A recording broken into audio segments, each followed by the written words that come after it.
그날 새벽 두만강 위에서 나는 처음으로 아이도 가격표가 붙는구나라는 걸 배웠다. 2014년 12월 두만강이 얼어붙던 새벽 3시. 민혁이가 떨리는 손으로 검은 비닐봉지를 건넸다. 브로커 장 씨가 그것을 받아들고 무게를 확인하며 말했다. $10,000 맞네. 근데 한 명 더 추가됐어. 애기. 민혁이가 눈을 부릅뜨며 소리쳤다. 무슨 소리야? 계약은 성인 둘이었잖아. 장 씨가 담배를 입에 물고 냉소하며 말했다. 그래서 가격 올라. 지금 3,000 더 안 내면 애는 여기 두고 가. 민혁의 누나 수진이가 젖먹이를 품에 안은 채 무릎을 꿇으며 말했다. 제발요, 제발 우리 다이마는. 이 애는 아직 10달밖에 안 됐어요. 장 씨가 시계를 보며 차갑게 말했다. 5분 안에 결정 못하면 다 죽어. 북측 순찰대 교대 시간 지나면 우리도 못 건너. 민혁이가 주머니를 뒤지며 절규하듯 말했다. 지금 당장은 없어. 일주일만 시간을 줘. 그 순간 강 건너편에서 손전등 불빛이 흔들렸다. 북한 경비병들이었다. 장 씨가 민혁의 멱살을 잡으며 낮게 말했다.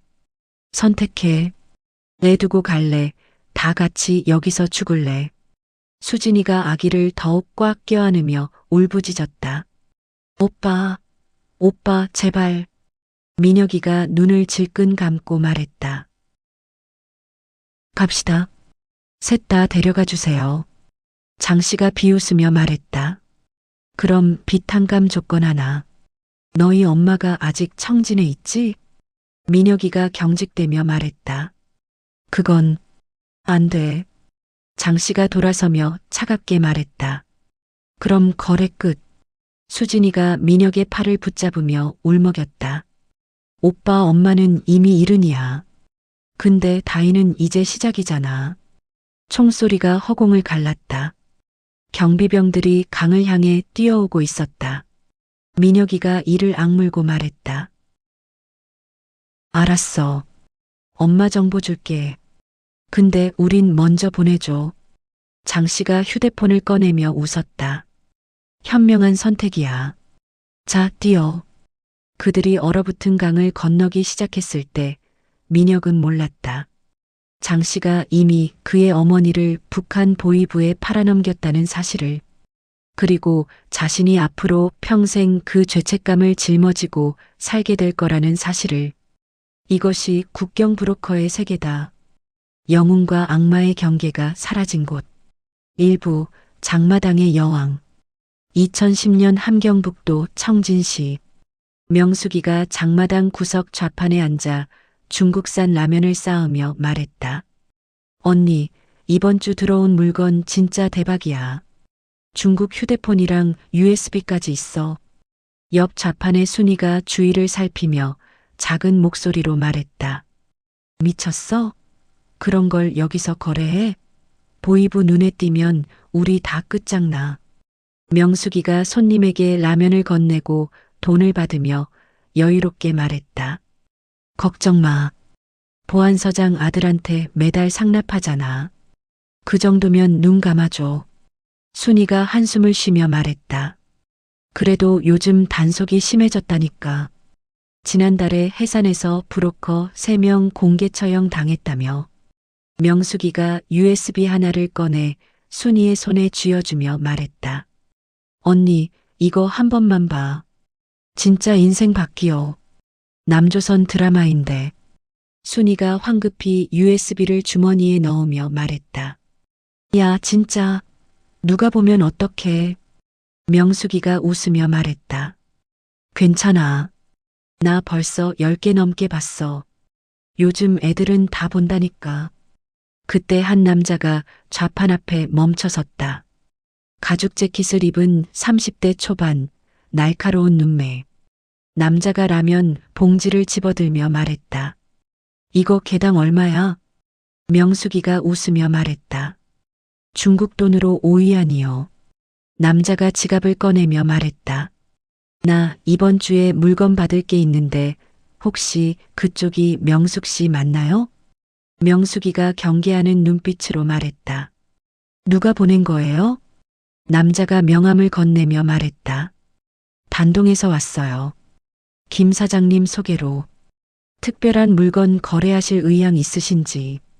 명숙이가 명함을 받아보며 말했다. 특별한 물건이요? 남자가 주위를 둘러보고 낮게 말했다.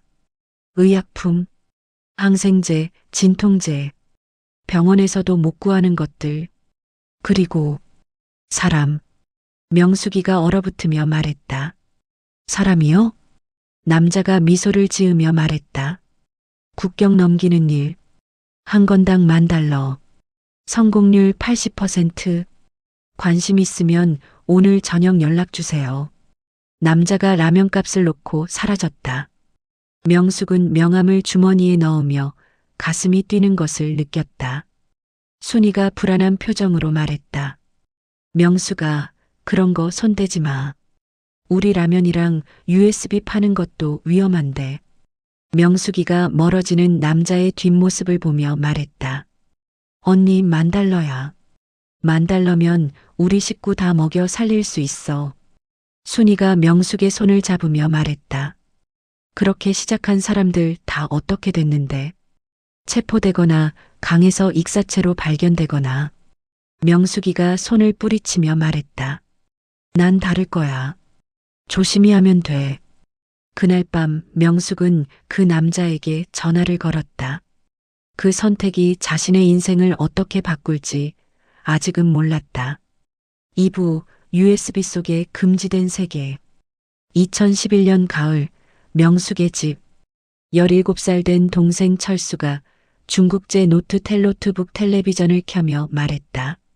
누나, 이거 진짜야? 남조선에는 정말 이런 집들이 있어? 화면에는 한국 드라마 속 고급 아파트가 나왔다. 명숙이가 라면을 끓이며 말했다. 쉿, 소리 낮춰. 엄마께. 철수가 볼륨을 줄이며 흥분해서 말했다. 누나, 나 남조선 가고 싶어. 여기서는 평생 이렇게 살아야 하잖아. 명숙이가 라면 그릇을 내려놓으며 말했다. 넌 아직 어려. 그런 생각하지 마. 철수가 화면을 가리키며 말했다. 여기 나오는 애들 나랑 같은 나이야. 근데 저렇게 학교 다니고 연애하고. 우린 왜 안 돼? 명숙이가 한숨을 쉬며 말했다. 그건 우리가 잘못 태어난 거지, 뭐. 그때 대문을 두드리는 소리가 들렸다. 명숙이가 화들짝 놀라며 말했다. USB 숨겨. 빨리. 철수가 노트텔을 끄고 USB를 이불 밑에 숨겼다. 명숙이가 문을 열자 옆집 아주머니가 헐떡이며 말했다. 명숙아, 큰일 났어. 삼동에 보이부 들이닥쳤어. USB 단속이래. 명숙이가 얼굴이 하얗게 질리며 말했다. 지금요? 아주머니가 급하게 말했다. 응. 이동도 곧 올 거야. 집에 그런 거 있으면 다 없애. 아주머니가 가고 명숙이가 철수를 돌아보며 말했다. 우리 집에 USB 몇 개야? 철수가 떨리는 목소리로 말했다. 15개. 명숙이가 눈을 크게 뜨며 말했다. 미쳤어? 그걸 왜 이렇게 많이 모았어? 철수가 변명하듯 말했다. 친구들이랑 돌려보려고. 누나도 알았잖아. 명숙이가 급히 USB들을 모으며 말했다. 지금 당장 강에다 버려. 빨리. 철수가 USB들을 주머니에 넣고 뛰쳐나갔다. 명숙은 방 안을 뒤지며 다른 증거물들을 찾았다. 20분 후 보이부 요원 2명이 명숙의 집 문을 두드렸다. 보이부원 김 씨가 명숙의 집에 들어서며 말했다. 동무, 최근에 남조선 영상물 본 적 있어? 명숙이가 침착하게 말했다. 없습니다, 동지. 우리 집은 그런 거 안 봅니다. 김 씨가 방 안을 둘러보며 말했다.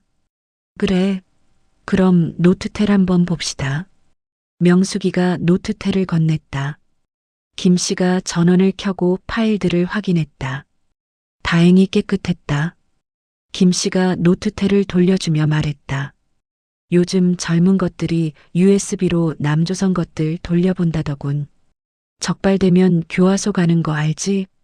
명숙이가 고개를 끄덕이며 말했다. 네, 동지. 잘 알고 있습니다. 보위부원들이 나가고 명숙은 주저앉아 한숨을 쉬었다. 30분 후 철수가 돌아왔다. 철수가 헐떡이며 말했다. 누나 다 버렸어. 근데 명숙이가 물었다. 근데 뭐? 철수가 주머니에서 USB 하나를 꺼내며 말했다. 이것만은 못 버리겠어. 이 드라마 끝까지 보고 싶었거든. 명숙이가 USB를 낚아채며 화를 내며 말했다. 미친놈. 이거 하나 때문에 우리 가족 다 죽을 뻔했잖아. 철수가 울먹이며 말했다.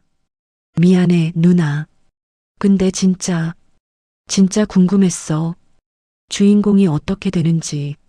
명숙이가 USB를 쥐고 한참을 망설이다가 말했다.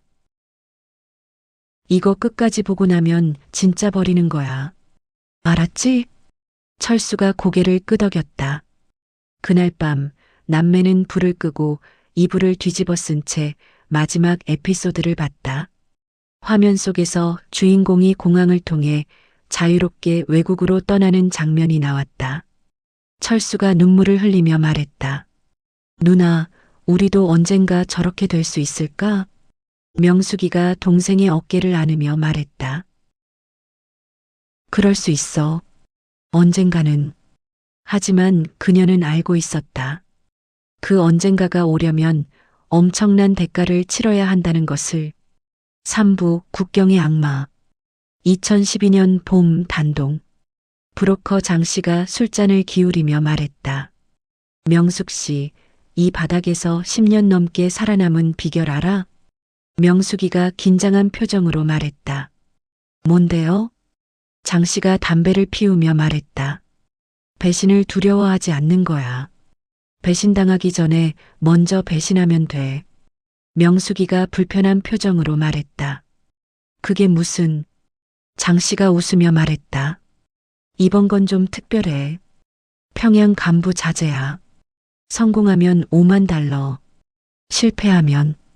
명숙이가 물었다. 실패하면요?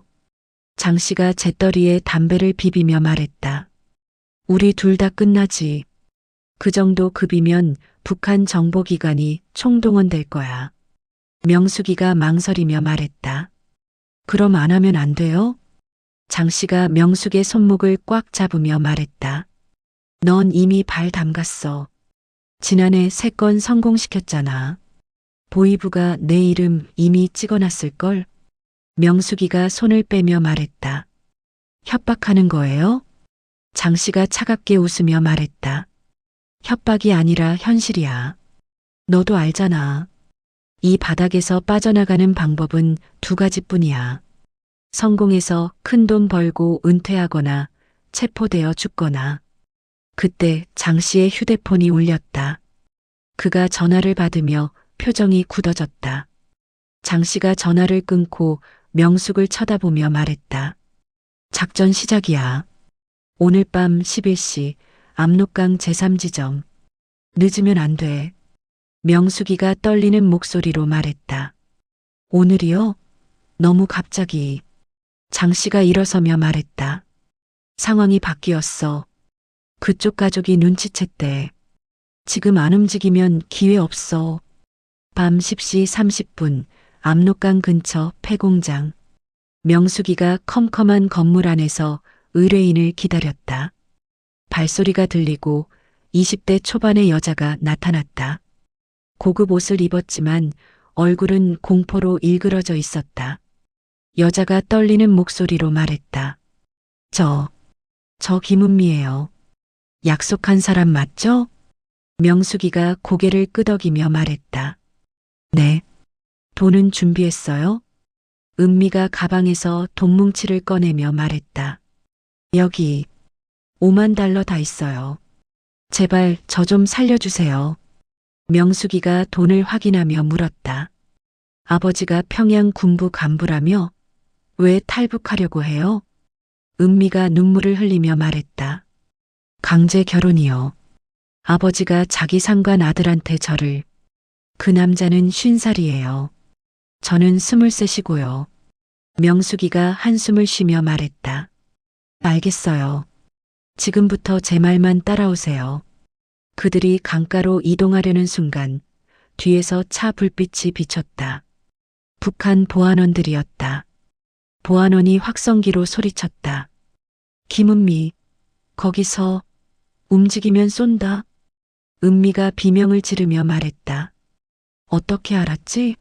아무한테도 말 안 했는데.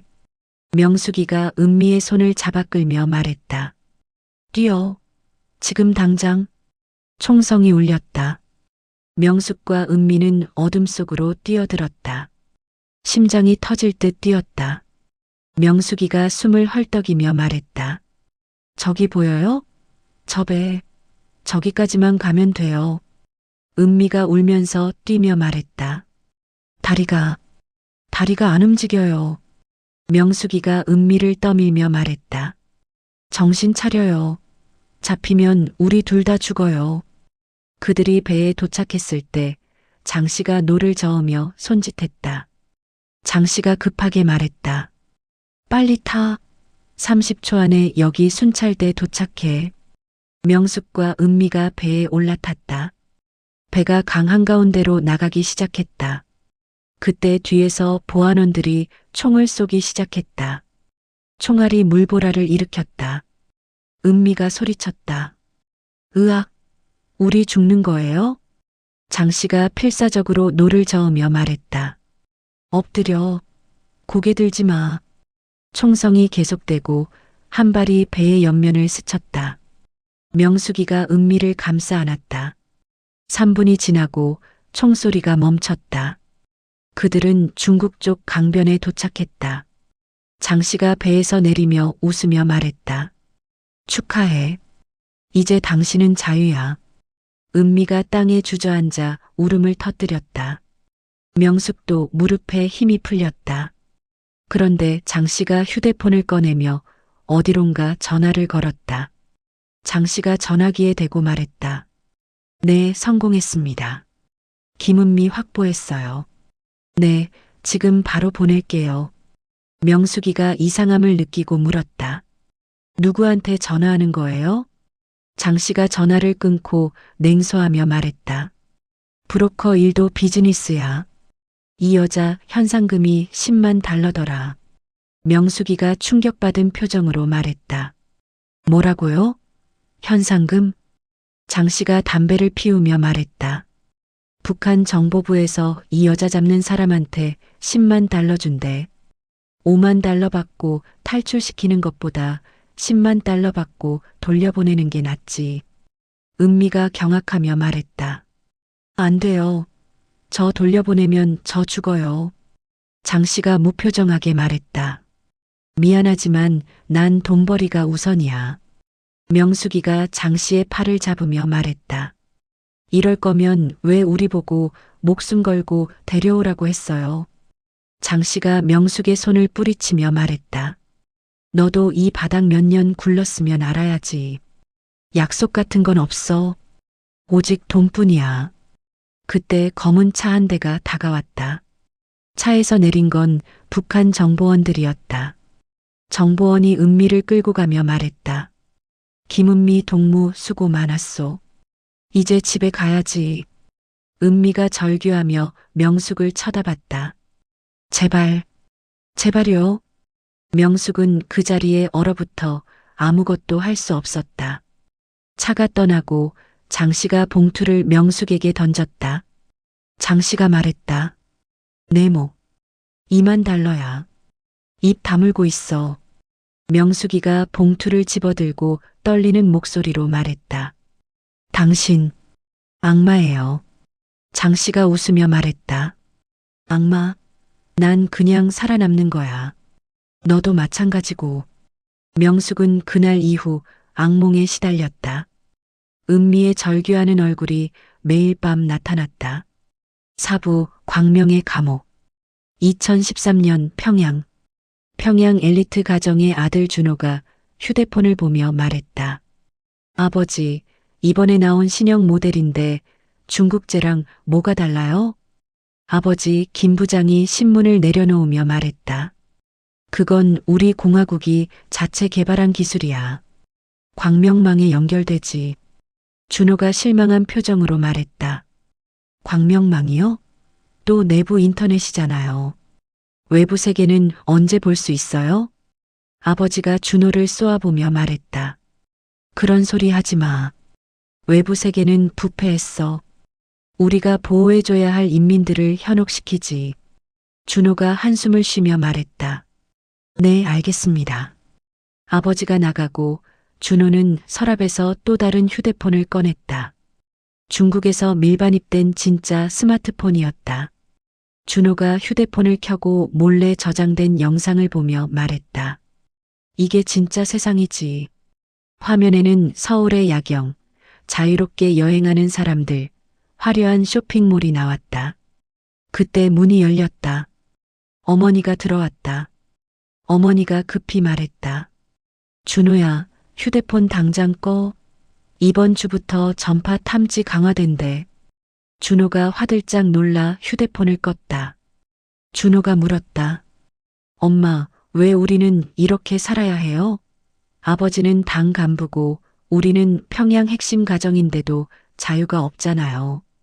어머니가 준호의 어깨를 잡으며 말했다. 우리가 특권을 누리는 대신 충성을 보이는 거야. 그게 이 나라의 규칙이야. 준호가 반발하며 말했다. 규칙? 감옥이지 뭐. 금으로 만든 감옥. 어머니가 주위를 살피고 낮은 목소리로 말했다. 준호야, 그런 말 밖에서 절대 하지 마. 아버지 입지도 위태로워져. 준호가 침대에 누우며 말했다. 알아요. 전 평생 연기하며 살 거예요. 다음 날 준호는 김일성 종합대학 친구들과 만났다. 친구 성민이가 작은 목소리로 말했다. 야, 어제 새로 들어온 남조선 영화 봤어? 준호가 고개를 끄덕이며 말했다. 응. 그거 진짜 대박이더라. 근데 너 어떻게 구했어? 성민이가 주위를 살피고 말했다. 우리 형이 무역회사 다니잖아. 중국 출장 갔다가 몰래 가져왔대. 다른 친구 혜진이가 끼어들며 말했다. 너희 진짜 조심해. 우리 반에 밀고자 있다는 소문 들었어. 준호가 긴장하며 말했다. 누군데? 혜진이가 고개를 저으며 말했다. 모르겠어. 근데 지난주에 우리과 선배 둘이 갑자기 안 보이잖아. 성민이가 얼굴이 하얗게 질리며 말했다. 설마 그것 때문에? 그때 한 학생이 다가왔다.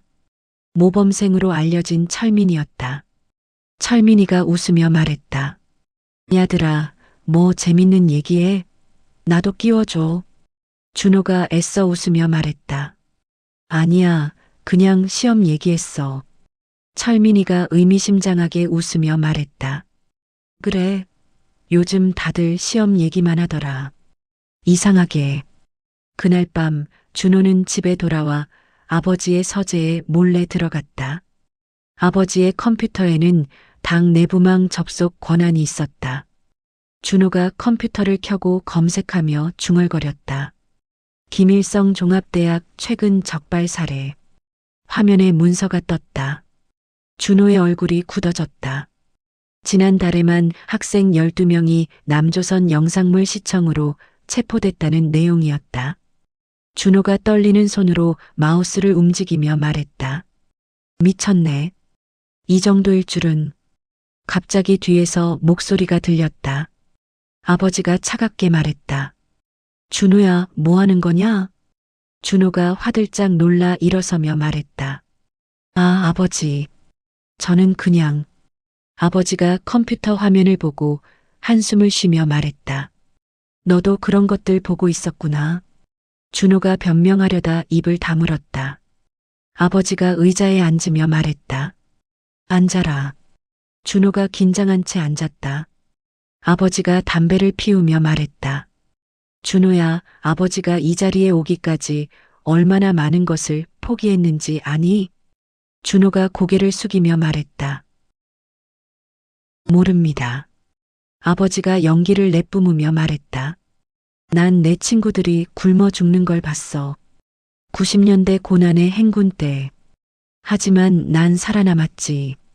왜겠니? 준호가 대답하지 못하자 아버지가 계속 말했다. 충성했으니까.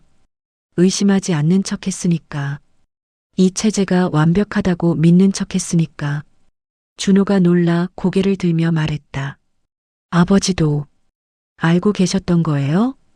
아버지가 쓸쓸하게 웃으며 말했다. 안지 오래야. 하지만 뭘 어쩌겠니?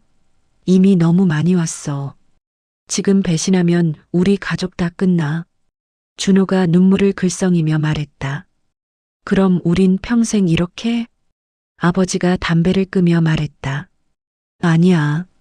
너는 다를 수 있어. 준호가 의아해하며 물었다. 무슨 뜻이에요? 아버지가 서랍에서 봉투를 꺼내며 말했다. 여기 중국 돈 5만 위안 있다. 그리고 단동에 있는 브로커 연락처. 준호가 충격받은 표정으로 말했다. 아버지, 설마. 아버지가 준호의 손에 봉투를 쥐어주며 말했다. 기회가 오면 떠나라. 난 못 가지만 넌 가능해.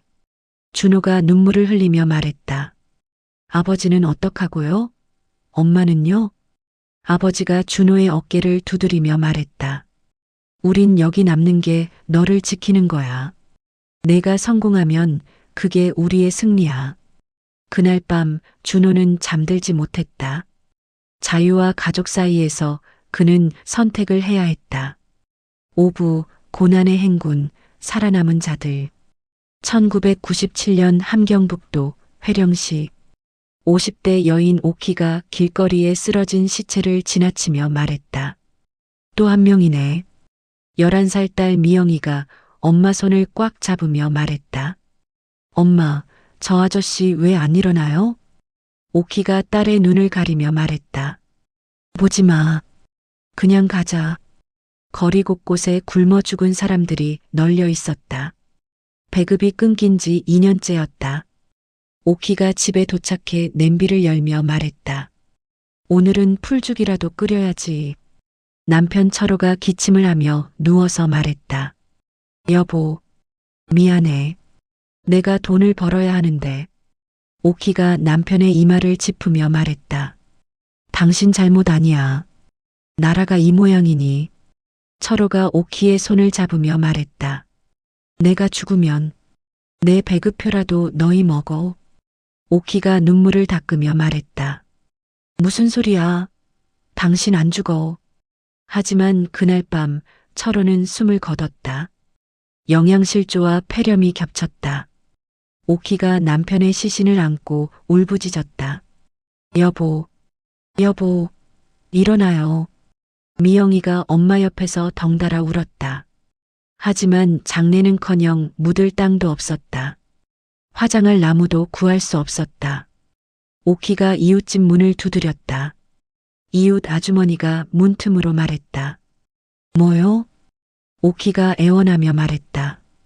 우리 남편이 돌아가셨어요. 술에 좀 빌려주시면. 아주머니가 고개를 저으며 말했다. 미안해요. 우리도 힘들어요. 우리 아들도 어제. 아주머니가 말을 잇지 못하고 문을 닫았다. 모두가 죽어가고 있었다. 오키가 결국 남편의 시신을 이불로 감싸 강가에 묻었다. 제대로 된 무덤도 아니었다. 미영이가 흙을 퍼나르며 울먹이며 말했다. 엄마 아빠 추우면 어떡해? 오키가 딸을 끌어안으며 말했다. 괜찮아. 아빠는 이제 편하실 거야. 장례를 치르고 집에 돌아온 오키는 결심했다. 더 이상 국가 배급을 기다릴 수 없다는 것을. 다음 날 오키는 장마당에 나갔다. 오키가 행인을 붙잡고 말했다. 밥 한 끼 사주시면 설거지라도 해드릴게요. 하지만 모두가 외면했다. 다들 자기 한 몸 챙기기도 바빴다. 그때 한 중국 상인이 다가왔다. 상인이 오키를 훑어보며 말했다. 일자리 찾아요? 오키가 고개를 끄덕이며 말했다. 네, 뭐든지 할 수 있어요. 상인이 웃으며 말했다. 중국 식당에서 일할 사람 찾는데 관심 있어요? 오키가 의심스러워하며 말했다. 중국요? 그럼 국경을 넘어야. 상인이 손을 흔들며 말했다. 합법적으로 갈 수 있어요. 3년 계약직. 월급도 괜찮고. 오키가 미영이를 쳐다보며 망설였다. 오키가 물었다. 애는 어떡하고요? 상인이 친절하게 말했다. 같이 데려가도 돼요. 중국에서 학교도 보낼 수 있어요. 오키는 그날 상인의 말을 믿었다. 하지만 그것은 인신매매 조직의 함정이었다.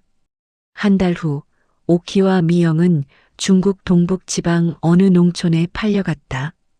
50대 중국 남성의 집이었다. 중국 남자가 오키를 쳐다보며 말했다. 너 이제 내 마누라야. 알겠어? 오키가 경악하며 뒤로 물러서며 말했다. 무슨 소리예요? 저 일하러 온 거라고요. 남자가 오키의 팔을 붙잡으며 말했다. 일하러 왔어? 난 너 사는데 5,000위안 썼어. 넌 이제 내 거야. 오키가 미영이를 끌어안으며 소리쳤다. 안 돼요. 제발. 우린 돌아가야 해요. 남자가 비웃으며 말했다. 돌아가? 북한으로? 거기 가면 너희 굶어 죽잖아. 오키는 그날부터 지옥 같은 생활이 시작됐다. 탈출하려 해도 중국 공안에 신고당하면 북한으로 강제 송환됐다. 미영이가 울면서 말했다. 엄마, 집에 가고 싶어? 오키가 딸을 안으며 눈물을 흘렸다. 미안해. 엄마가 미안해. 하지만 오키는 포기하지 않았다. 2년 후 그녀는 기회를 잡았다.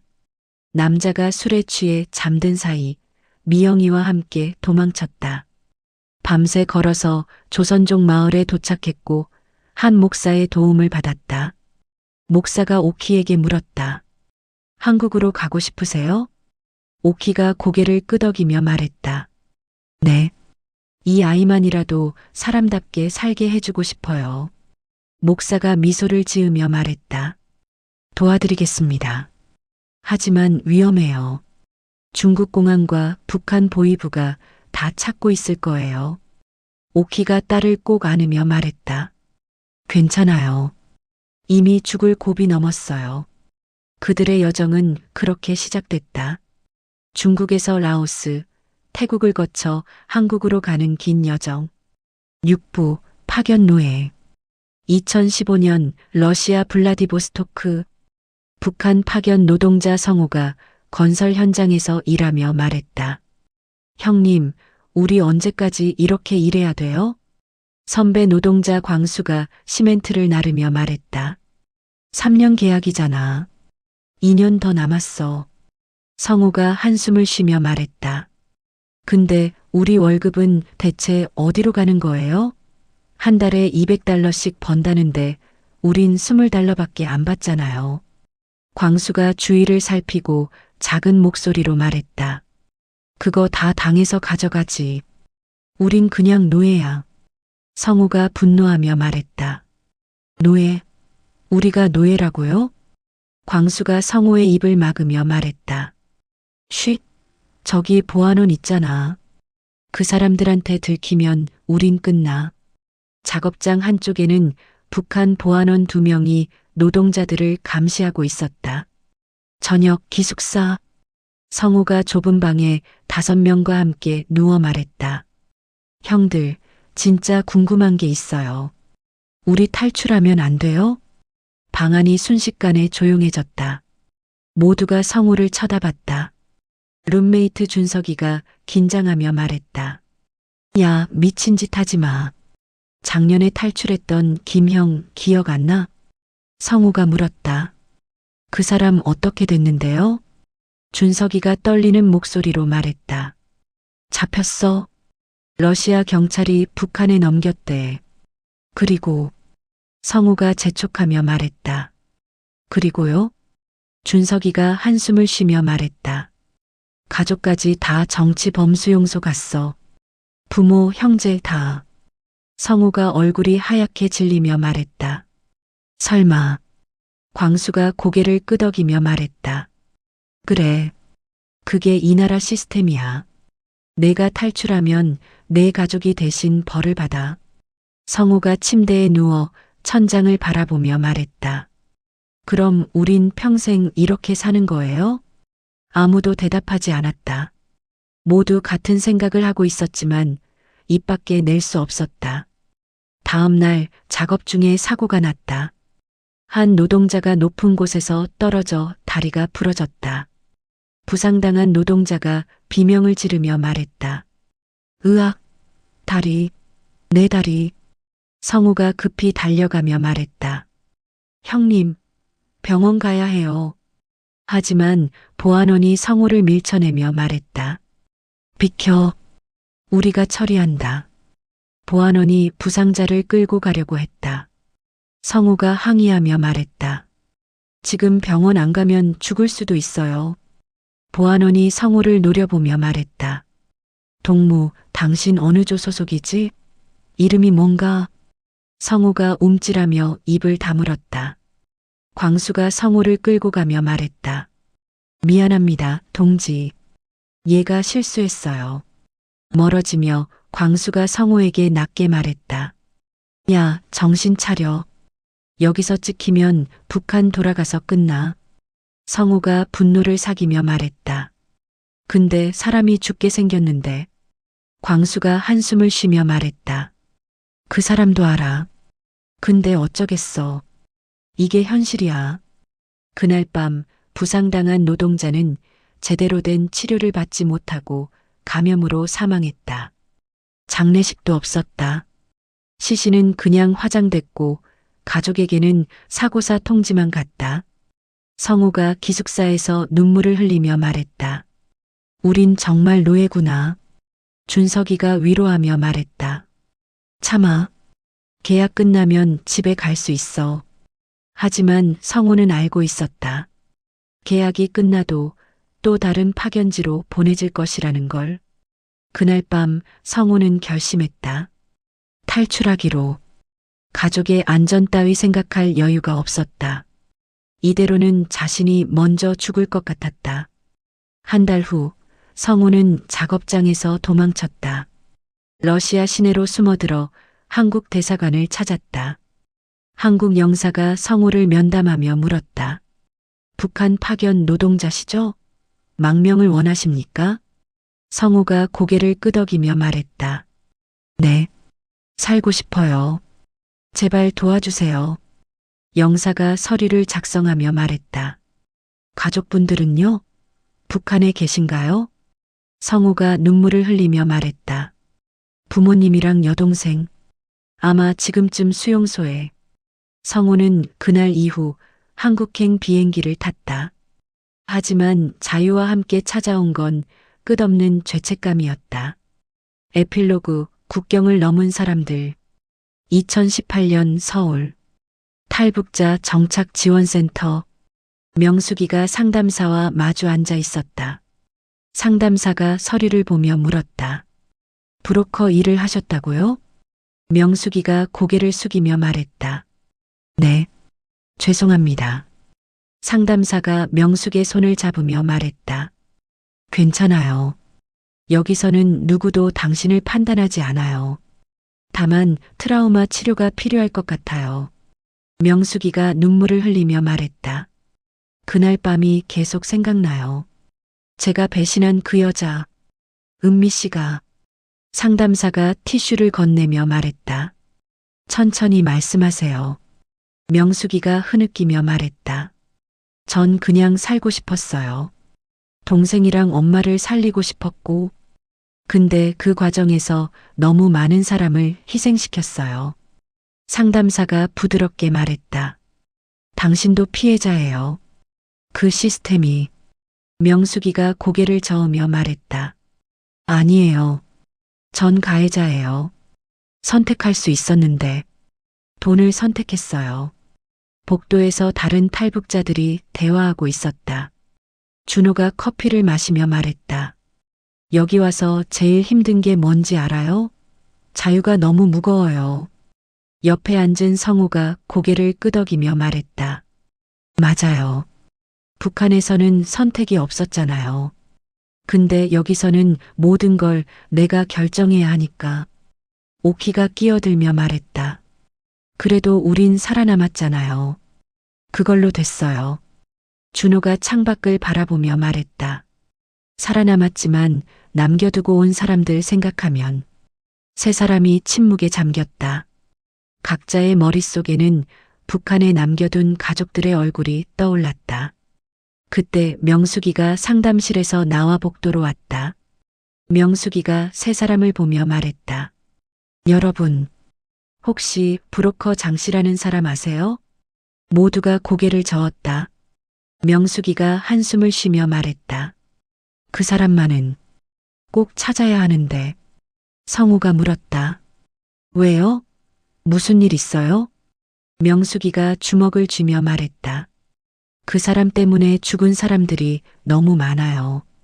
누군가는 멈춰야죠. 준호가 일어서며 말했다. 그건 위험해요. 그런 사람들은 조직이 있어요. 명숙이가 결연한 표정으로 말했다. 알아요. 하지만 전 속죄해야 해요. 오키가 명숙의 어깨를 두드리며 말했다. 혼자 하지 말아요. 우리도 도울게요. 명숙이가 놀라 오키를 쳐다봤다. 명숙이가 물었다. 왜 도와주시려고요? 오키가 미소를 지으며 말했다. 우리 모두 피해자잖아요. 그리고 이제 우린 목소리를 낼 수 있어요. 그날 이후 네 사람은 북한 인권단체와 협력하기 시작했다. 브로커 범죄를 고발하고 인신매매를 막기 위한 캠페인을 벌였다. 2020년 국회 청문회. 명숙이가 마이크 앞에 섰다. 명숙이가 떨리는 목소리로 말했다. 저는 과거에 브로커로 일했습니다. 많은 사람을 살렸지만 동시에 많은 사람을 죽음으로 몰아넣었습니다. 청문회장이 조용해졌다. 카메라 플래시가 터졌다. 명숙이가 계속 말했다. 하지만 진짜 악마는 따로 있습니다. 사람을 상품처럼 사고 파는 시스템, 자유를 범죄로 만드는 체제, 그게 진짜적입니다. 국회의원이 질문했다. 증인, 그럼 탈북 브로커 근절을 위해 무엇이 필요하다고 보십니까? 명숙이가 단호하게 말했다. 북한 정권의 변화입니다. 사람들이 목숨 걸고 도망치지 않아도 되는 세상. 그게 답입니다. 청문회가 끝나고 명숙은 홀로 국회 계단에 앉았다. 준호가 다가와 옆에 앉으며 말했다. 잘하셨어요. 용기 있는 증언이었어요. 명숙이가 하늘을 보며 말했다. 은미 씨에게 미안한 마음은 평생 못 지울 것 같아요. 준호가 명숙의 손을 잡으며 말했다. 우리 모두 그래요. 하지만 앞으로 구할 수 있는 사람들을 생각해요. 명숙이가 고개를 끄덕였다. 멀리서 성우와 오키가 손을 흔들었다. 네 사람은 함께 걸어갔다. 그들은 알고 있었다. 국경을 넘는 순간 끝나는 게 아니라 그때부터가 진짜 시작이라는 걸. 명숙은 국회 계단 아래로 시선을 내렸다. 바람에 휘날리는 플래카드들, 인신매매 근절, 강제송환 중단, 탈북민 보호 같은 문구가 한순간은 희망처럼 보였다가 곧 현실의 무게로 내려앉았다. 세상은 박수 한 번 치고 쉽게 다음 뉴스로 넘어간다. 하지만 누군가의 삶은 한 번 무너지면 다시는 예전으로 돌아가지 않았다. 준호가 낮게 말했다. 장씨 그 사람 아직도 움직이고 있을까요? 명숙은 고개를 끄덕였다. 움직여요. 이런 판은 멈추지 않아요. 누군가가 끊어야 멈춰요. 성우가 주머니에서 구겨진 종이를 꺼냈다. 러시아에서 도망치던 날 손에 쥐고 있던 연락처였다.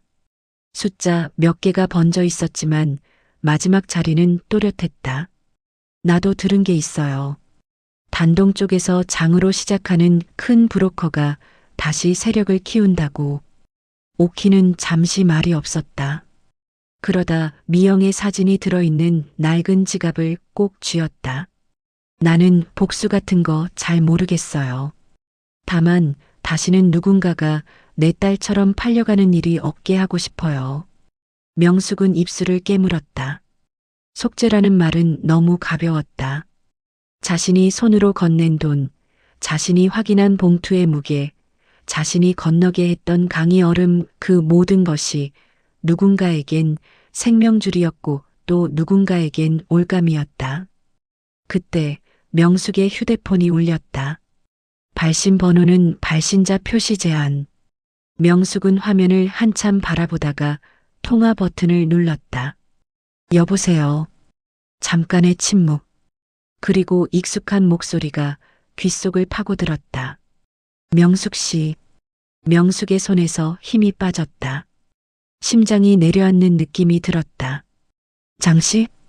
전화기 너머의 웃음은 몇 년 전 압록강 위에서 들었던 그 웃음과 똑같았다. 뉴스 봤어. 국회에서 아주 잘하더라. 근데 말이야, 너 나를 너무 얕봤어. 명숙은 이를 악물었다. 당신 때문에 죽은 사람들이 얼마나 많은데. 장씨는 태어냈다. 죽은 사람? 다 선택했잖아. 너도, 나도, 다 살려고 한 거야. 명숙이 떨리는 숨을 삼켰다. 왜 전화했어요? 장씨가 낮게 말했다. 경고, 그리고 제안. 제안?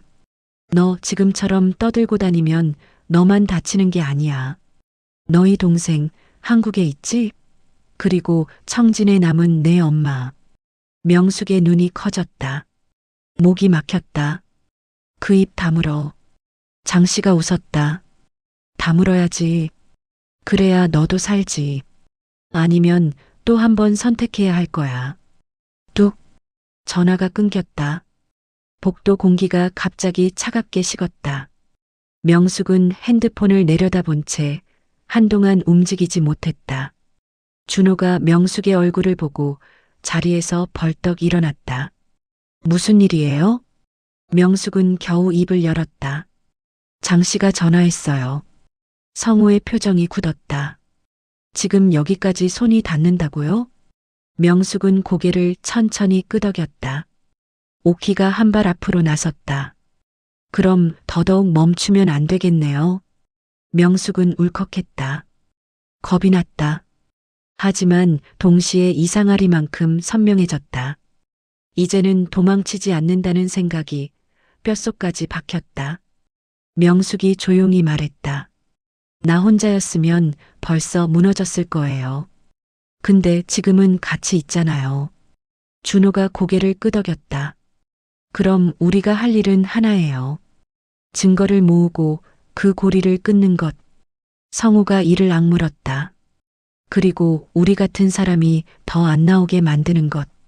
오키가 천천히 숨을 내쉬었다. 누군가는 국경을 넘는 이야기만 하죠.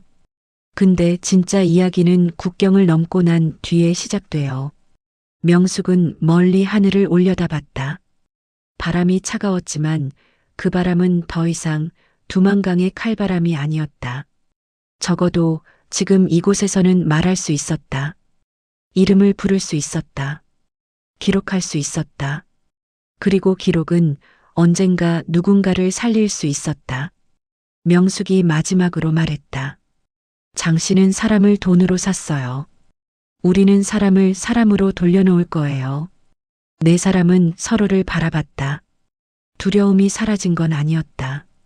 다만 두려움보다 더 큰 이유가 생겼을 뿐이었다. 국경의 악마들은 여전히 어둠 속에서 거래를 이어간다. 하지만 이제 그 어둠을 향해 걸어 들어가는 사람들이 있었다. 그리고 그들의 싸움은 단 한 사람을 위해서가 아니라 다음 사람을 위해서 시작되고 있었다.